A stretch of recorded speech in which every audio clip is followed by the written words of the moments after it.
Welcome back, Savages, to The Savage Truth. I am your host, Cicely Davis. We are at episode 73. If you're new to the channel, welcome. As you can see, we have a whole lot of fun here. If you're a loyalist, a ride or die, well, we're in for a hell of a ride. I'm going to start this baby up and I'm going to drive up, but I'm going to come right back because we need to address a really big elephant in the room.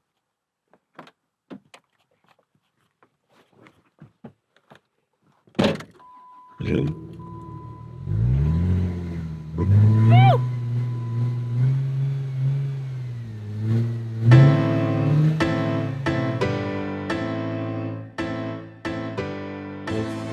Welcome to The Savage Truth with Cicely Davis. I am your host, Cicely Davis. It's time for action, Savages. It's time for action and effort. Welcome to The Savage Truth with Cicely Davis. I am Cicely, of course, and welcome to the channel. If you're new, you are officially a savage. Come on back and tell others about the channel. Bring them back with you next time. I am honored to have you join me. And for the returning savages, the returning audience, the ride or dies, great to be back with you. You keep me going, and I am so very appreciative. For all listeners and viewers, please like, share, subscribe, and leave a positive review on Apple Podcasts, Spotify, and YouTube. And let's address this big old elephant in the room. And I'm not talking about the Republican mascot, but we definitely have some donkeys in the arena putting on the worst show ever. It's a folly. It's bad acting. It's pretending to be about patriotism, pretending to care about democracy, pretending to care about the American people, pretending to care about the poor, the working class, pretending to care about the middle class, when all the while the donkey class elite, the jackass socialists, only care for, only accommodate and consider the ultra rich.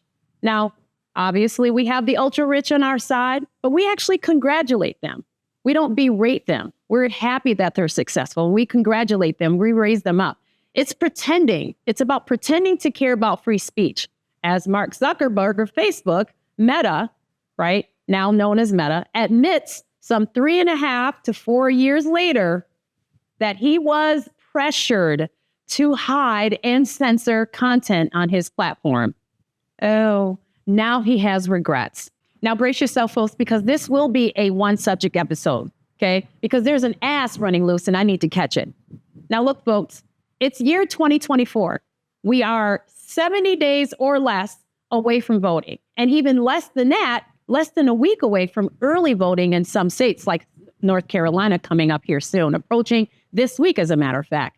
He waits now, this late, to confess what we've already known, confess what we have been saying all along, confirming now what so many had been saying and experiencing, been fact-checked, being censored, being canceled, having their pages, their content, their livelihoods canceled or driven away because they were simply stating the truth, okay? This is what we've been going through. Telling the truth about COVID-19, about Hunter Biden's laptop.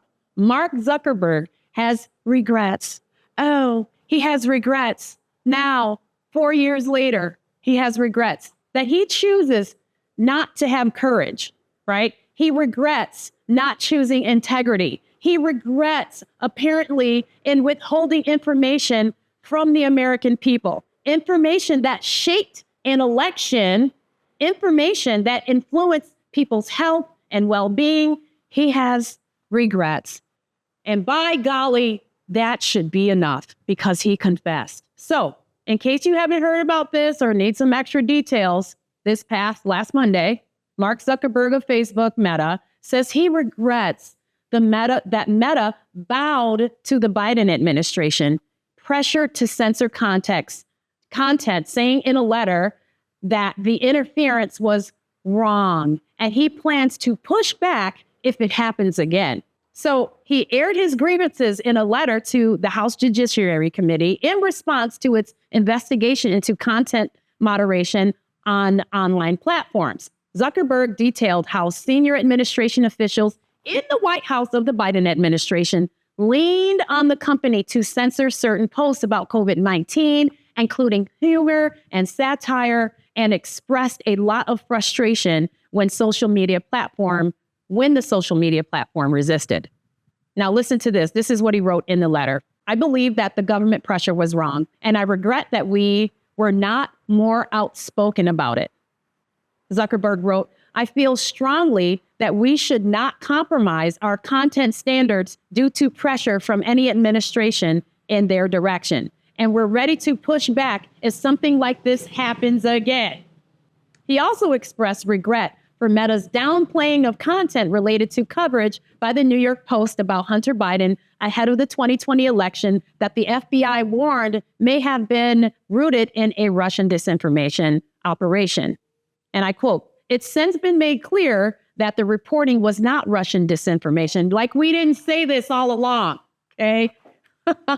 And in retrospect, we should have demoted the story. Well, if Donald Trump and J.D. Vance get into office, as you know, everyone knows, including all donkey voters and donkey elites, that Meta won't be getting any pressure or any censor or any content. This only happens when a bunch of donkeys are in the White House, calling themselves trying to lead a country. This only happens on the donkey side of things. It's 2024, and everyone knows that Facebook was deeply involved in a massive cover-up effort to censor COVID-19 information and to interfere in the 2020 election by censoring the Hunter Biden story. Everyone knows this. We have been screaming it and shouting it from rooftops.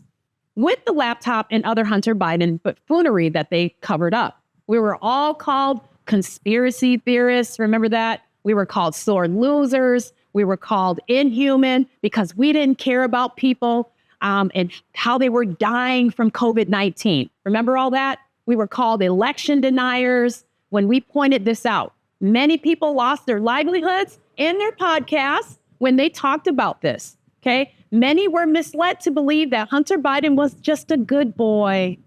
He's just a good boy of the president hopeful and Joe Biden, and we were just bullies. And we were afraid to lose. All the while, people were lied to and misled by Facebook and the pressure of the Biden administration to mislead and lie to the American people to shape and or influence the election. Now, I got to tell you, I actually thought this was a phony report. When I first saw this and I saw the headlines, I actually thought it was fake, thought it was a phony report.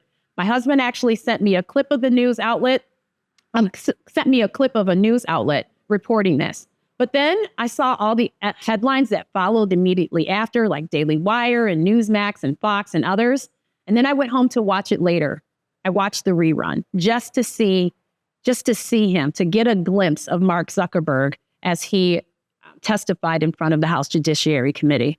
Savage truth in this moment, folks. I'm actually ticked off about this. This shaped an election, right? People were put in Facebook jail. I know many of them. They were censored. They were canceled. People lost their livelihoods. And Mark Zuckerberg participated. He actually participated in hiding information and stealing the election. Now, I know people were celebrating, and I get that. Republicans were celebrating all over social media about this.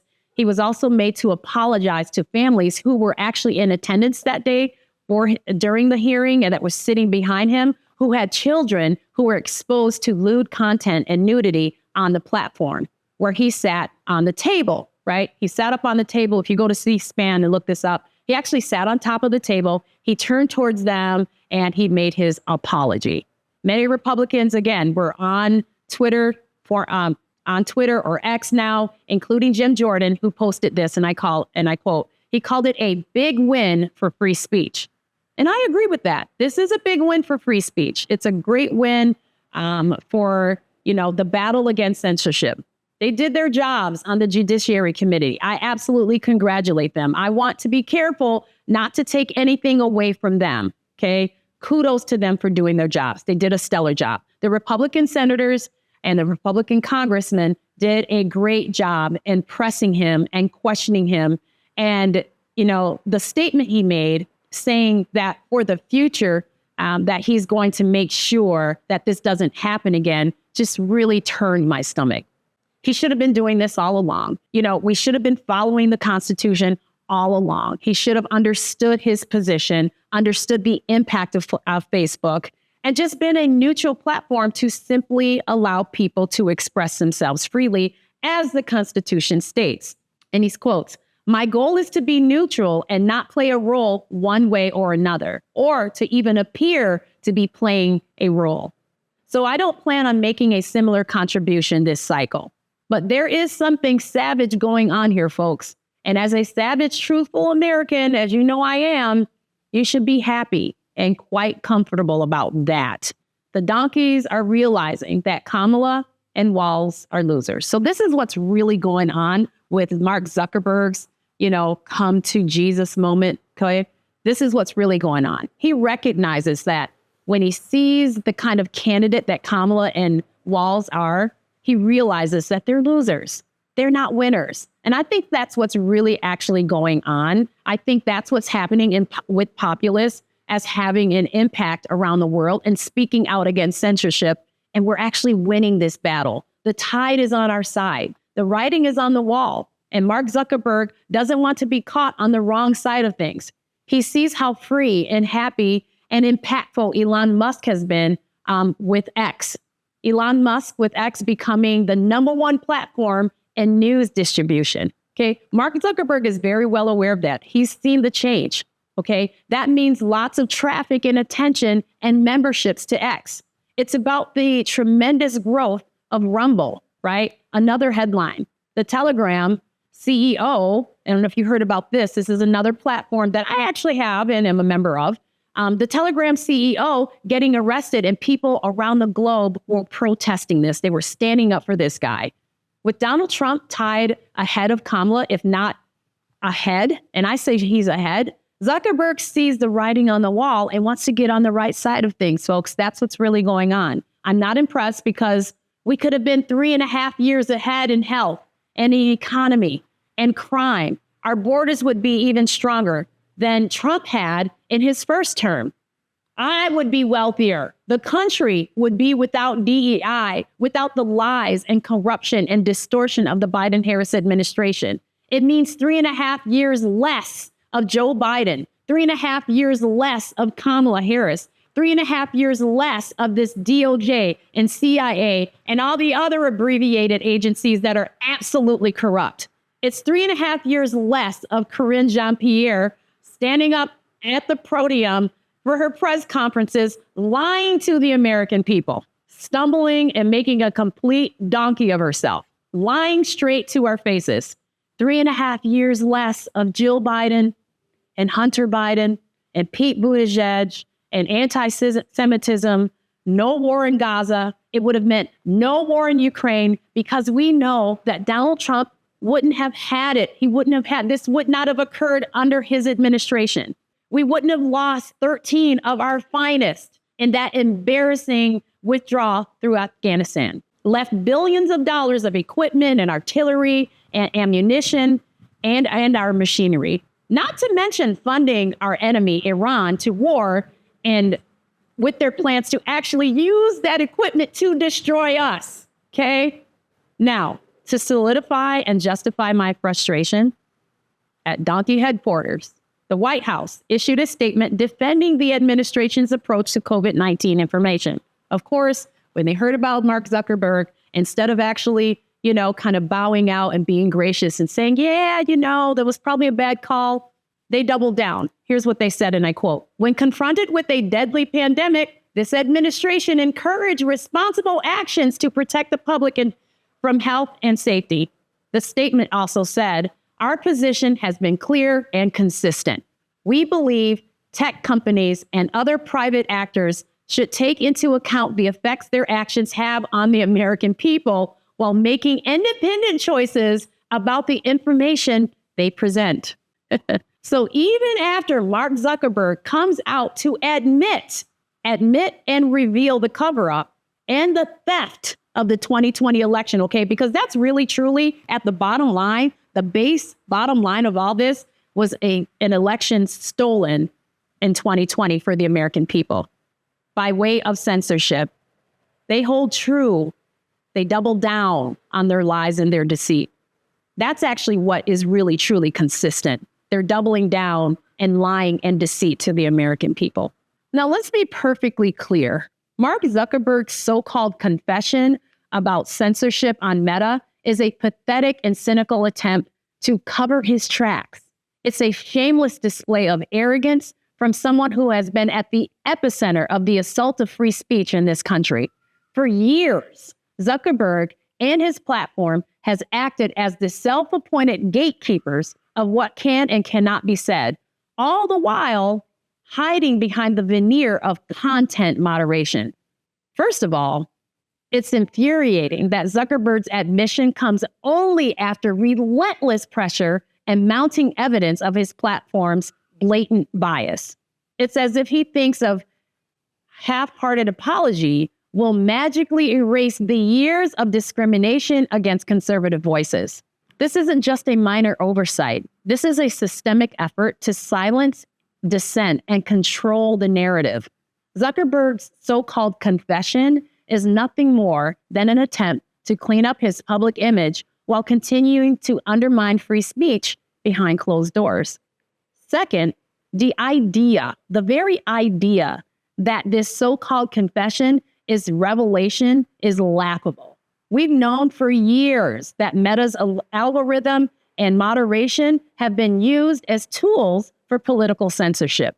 It's about time Zuckerberg acknowledged what someone has already known, already been stated, that his platform has been selectively targeting and suppressing conservative viewpoints. But let's not be fooled.